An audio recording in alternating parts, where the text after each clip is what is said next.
Our session this afternoon is probably a bit of a follow-on from Matthew Pryor's session this morning, and we've labelled it Digital Agriculture. And I'm firstly wanting to assure you that it wasn't through any love of alliteration that in a digital agriculture session we have speakers David, Doug and Daniel. That was purely by accident. But digital agriculture, we heard from Matthew Pryor this morning. There's some very interesting and emerging developments occurring in that field, and our three speakers this afternoon are in different ways very much involved in some of those changes that are occurring. Their profiles, as I said, are in the speaker's profile publication, so I won't go into detailed introductions. Our first speaker is Dr. David Henry, who's a principal research scientist from the CSIRO, and he's involved in a project focused in Tasmania called the Sense-T project. And I'm sure you'll find it fascinating to hear what that's all about. So please welcome David Henry.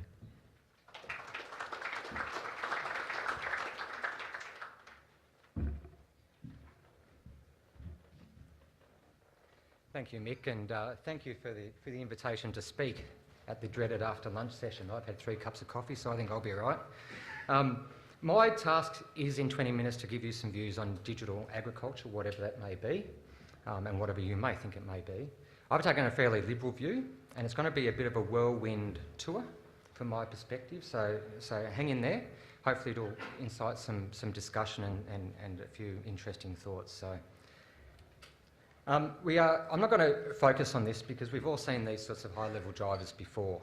You know, the issues around food security, climate change and climate variability, all the issues around right to farm and environmental stewardship, carbon, the need for total factor productivity growth, things like animal welfare and health. They're all very significant drivers that we're all very familiar with. The one I particularly like is down in your bottom left, which is the issue around volatility. And that is really the ability of farmers to retain a margin in a very complex and volatile environment, both in terms of input prices, inputs availability, output prices, and that complexity of the operating environment that they're all dealing with. So the challenge for me when it comes to digital agriculture, if I can work the digital equipment, is essentially this. Can we put information and knowledge at the fingertips of farmers in a way that enables them to make better, more accurate or more timely decisions to cope with all those sort of stresses and issues that we all know they're facing. But not just farmers, I think we need to also recognise the role of the service sector and others up and down the supply chain. So when I think about digital agriculture, as I said, I've taken a fairly liberal view of this, is that we often talk about real-time sensing and sensor networks and cloud computing, and we have to think about right across the whole farm system, from soils and plants and animals, right through the products and the inputs that are used. And we need to also think about how we deliver that in a way that can be implemented and value can be captured from that information. So the real challenge amongst all of this, we're really bloody good at getting data, but how do you turn that into knowledge? How do you build applications around that knowledge and demonstrate a compelling value proposition for it that makes an end user, a farmer or a service provider, for example, go, yes, I know how to use it, I know the implications, but hell, I know the reward and I'm going to take the risk. So some of the, and I notice there's a session after this that'll cover other technology trends and implications for productivity. But I do want to touch on a couple of things, and we see it in our daily lives, we see it in our phones. I've got an iPhone in there somewhere.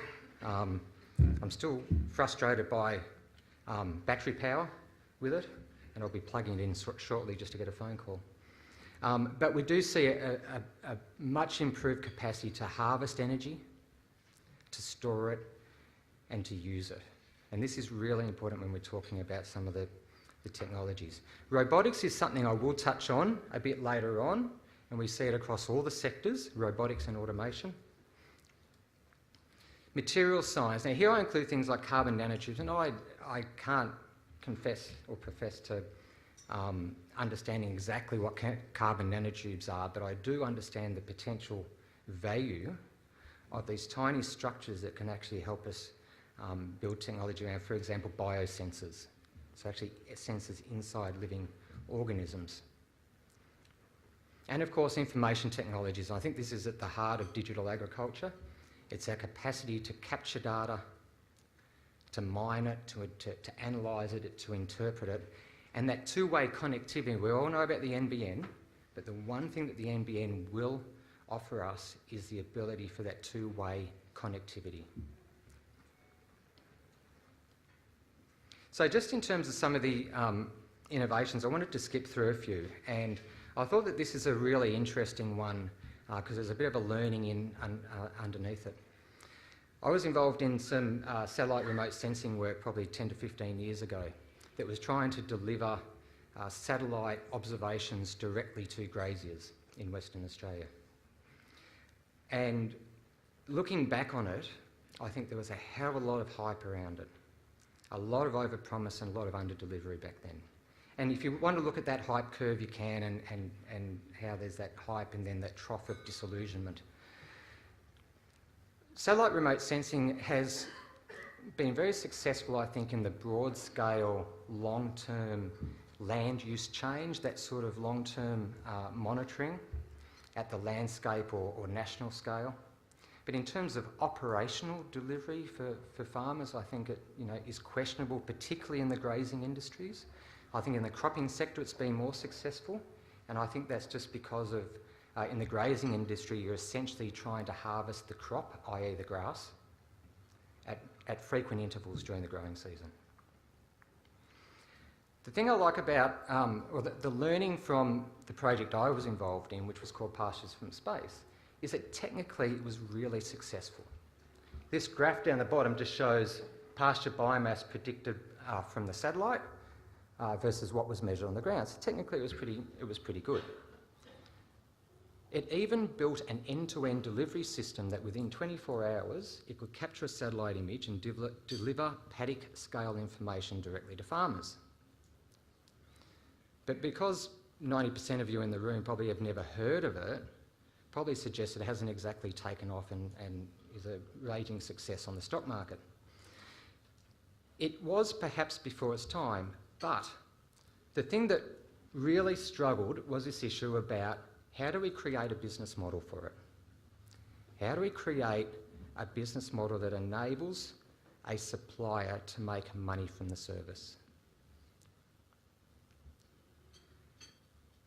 It was actually also assessed in New Zealand in the dairy industry by Dairy NZ, and they came to the same conclusion. It was as accurate as their gold standard for measuring pasture, which in their industry was a rising plate metre, but it lacked the business case for it to be implemented.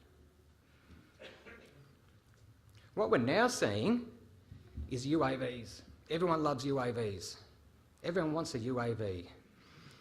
We're seeing a whole proliferation of platforms, and you see, some of these sensors that we use are exactly the same, whether they're a handheld device like a green seeker or a weed seeker, that you can put them on bikes. This is actually a CDAX bike, UAVs and satellite. And the reason I put this up here is that we often talk about the platform. Right? A UAV is just a platform. It's as important what the sensor is and what the information you collect from that platform is. And all these different platforms have different pros and cons depending on frequency and price points and spatial resolution and all those sorts of things. And perhaps we need to flip it around a bit and say, well, from a user perspective, they don't necessarily care where they're getting data from as long as it's reliable and accurate and they trust it. And perhaps the solution is a multiple platform, multiple sensor solution. But often we see it so much as a data or technology push rather than a demand pull. One of the innovations that's relatively more recent is this idea around 3D laser mapping.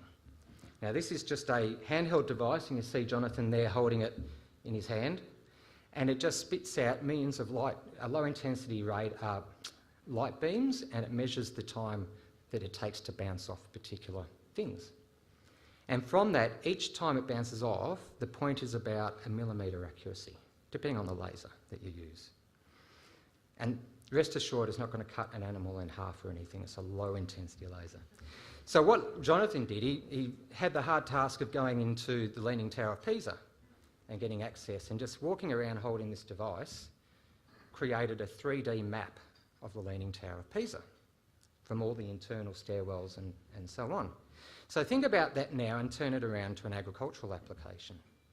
So we put one of these things on the side of a ute and drove it around a very large property in outback Queensland. And as it drove along, wherever they drove, it just pointed out the side and measured a swath of grass. And from that, we were able to derive 3D structure of that material, of that vegetation, to try and get a better handle on biomass than our traditional indices of things like optical light reflectance can actually do. Then we put it in the ceiling of a cattle race. And every time animals walked below this device, we got scans of their body. And each point in that scan, and it measures in all different dimensions, is about 1 millimetre accuracy. So we actually then had one of the industry experts on body condition score actually scoring the animals from these images. So suddenly we're talking about 3D structure rather than simple light reflectance type things.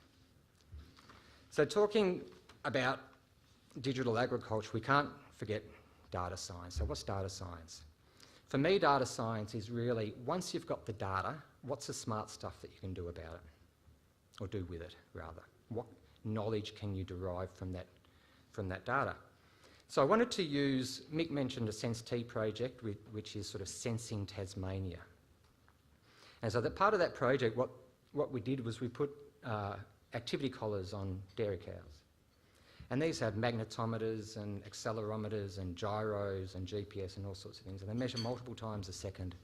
And over 14 days you get, I wouldn't say it's big data, but it's a hell of a lot of data. And at the same time we had people out there, their lovely job, mostly students, was to make observations on what the cows were doing. And then we gave it to the data science people. And we said, what we want to do is we want to know whether animals are doing these things just by being able to collect real-time information from these collars. Now, interestingly, I was in the US in July and someone else was doing this work and they put an iPhone. Because your iPhone actually has gyros and magnetometers and things in them. So it's exactly, they put it on the back of the cow's head. Now, it's a pretty expensive thing to put an iPhone on every cow's head, but innovative use. So what these data science, machine learning people did is they used all these fancy techniques, and I'm not going to go into them because I don't understand half of them. And essentially, the numbers here close to 100 signify that they were able to define from those collars what the behaviour of the animal actually was. Was it grazing? Was it ruminating? Was it doing nothing, for example? So really neat stuff, but so what? Well, here's an example. This is a graph that shows grazing time of cows during the day. So midnight, back here, to the following midnight.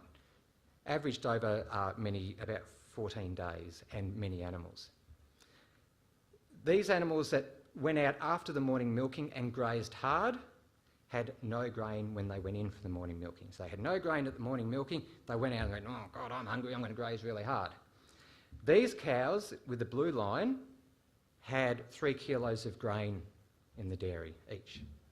So they just wandered out and had a look around and did other things. But you put this information in front of farmers and they go, oh, hold on, I'm actually feeding 6 kilos per head per day to my cows. Does that mean I need to do something different in the paddock? Do I need to hold them back? How do I retain maximum grass intake and not substitute it for expensive grain intake. Now, the point here that I want to make is that there's really a lot of value in getting the domain people alongside the data science people. It can be really hard work because we talk completely different languages, but a lot of value can be generated. And the gadget, the collar, isn't necessarily the commercial device, the commercial product, or the endpoint. It may be, in fact, better understanding of the underlying principles or processes that enable you to make better management decisions as a result. So let's talk about robotics, and we've all in different sectors seen everything from auto guidance to, and Matt at breakfast this morning probably talked about some of the monitoring systems, and automation is just the next step. Tank monitors that turn pumps on and off, irrigation or channel control, and that sort of thing. One of the interesting commercial systems for dairy was a fully automated robotic rotary. So it's a 24-bale rotary, and it's got 5 robots that detect the cow, work out where its teats are, put the cups on, measures the flow of milk, and then takes them off, and cows move voluntarily around the system. And that's a commercial system. And there's other box-type units as well as the rotary system. The interesting thing about this is it was an engineering success. It can do all those things I mentioned. It can milk cows. The biggest issue is making sure you have a system and you manage the system that complements that innovation. Because the danger is there'll be some cows, if they're just voluntarily walking around, will hang around at the dairy for 20 hours a day waiting to be milked. Right? And they drop production because they're not getting grass intake. And there's other cows who just can't be bothered going into the dairy. So how do you maintain the whole system and don't let the engineering or the technology drive the system? The other one that always gets a lot of attention from in the livestock industry is, I'm sorry, it's a little bit focused on livestock, but I think the learnings are relevant to other sectors, is this issue about virtual fencing. Can we autonomously control livestock? And this has been around for years, from dog collars that you put around your house so that your dog doesn't leave a certain proximity. These animals are actually wearing collars, and I will show you in a moment just an example that this is technically feasible.